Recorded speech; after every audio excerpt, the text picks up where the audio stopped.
Video seorang kakek nikahi seorang janda muda, viral di media sosial. Berdasarkan penelusuran tribunnews.com, rekaman diunggah oleh sejumlah akun di platform, seperti Instagram dan Facebook. Pada awal video tampak seorang pria berpakaian putih sedang bersalaman dengan wanita. Keduanya sebelumnya melaksanakan prosesi ijab kabul. Mempelai wanita kemudian mencium tangan suaminya. Keduanya langsung disorangi warga sekitar sambil merekam prosesi pernikahan. Bahkan, si pria diminta mencium mempelai wanita. Ia pun dibuat tersipu malu oleh teriakan warga. "Peta aji cium dulu keningnya," kata seorang warga. Warga kemudian meminta kedua mempelai duduk bersandingan. Dihimpun dari tribuntimur.com, mempelai pria diketahui bernama H. Andi Linge. Ia seorang kakek berumur 69 tahun asal desa Sanrego, Kecamatan Kahu, Kabupaten Bone, Sulawesi Selatan, Sulsel.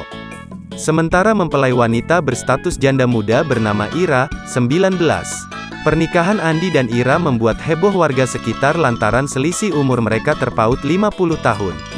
Meskipun demikian, hal tersebut tidak menghalangi cinta keduanya. Andi dan Ira melaksanakan prosesi ijab kabul pada Senin, tanggal 9 Mei tahun 2022 kemarin. Kepala Desa, Kades, Sanrego, Andi malah membenarkan isi video yang viral. Ia benar ada warga Sanrego yang menikah kemarin, katanya, dikutip dari tribuntimur.com. Ia mengatakan, kisah cinta kedua pasangan saat keduanya bertemu di sawah. Sebab pihak pria merupakan seorang tuan tanah di Sanrego. Sawahnya cukup luas di bagian Bone Selatan itu. Sementara pihak wanita menjadi buruh tani saat musim panen tiba. Lanjut malah, adapun uang panai yang dibawakan pihak wanita tidak tinggi.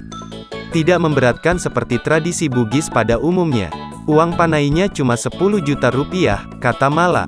Kedua pasangan tersebut, kini tinggal bersama. Mala mengucapkan selamat kepada H. Andi Linge dan Ira. Ia berharap agar keduanya bisa hidup bahagia selamanya.